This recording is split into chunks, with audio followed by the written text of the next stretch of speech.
A day in my life as a Santuarian student na laging gustong umuwi. Ka muna. At ito na naman nga, naglalaro na naman ng ganda-gandahan ang person. Kaya okay ka muna dyan. Ang tagal nga namin naghihintay dyan kasi sobrang traffic talaga. Hindi ko alam kung bakit. Finally nga, nakausad na ang traffic at pwede na kaming lumarga. Sige, go! Sobrang bilis nga rin pala at nakarating na ako agad sa school.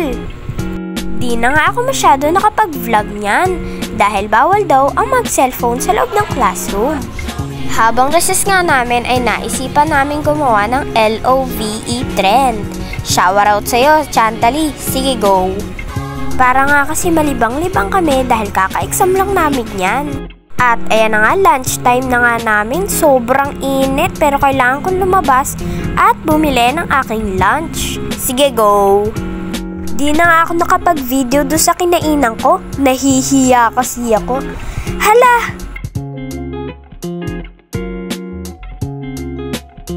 Ayan na nga, nakabalik na nga ako sa classroom. At ayan, pahinga muna dahil napakainit talaga sa labas. Pakita ko ulit muna sa inyo yung view ko. Malapit kasi ako sa bintana. Ang sarap-sarap ng hangin. O baka may magtanong dyan, anong lasa? Lasa pong sinigang na hipon. Okay na. Need ko nga munang magpalit ng t-shirt sa CR. Paano ba naman kasi ang init-init, pawis na pawis ako. Lagi na lang nga trending tong LOVE na to. Kaya ayan, napatiktok nga din mga kasama ko niyan. O shoutout nga pala sa kanila. At nagawa pa nga mag-chill dyan sa gilid. O, pakita ko ulit sa inyo yung view ko. Pero this time, may Old MacDonald had a farm na nga.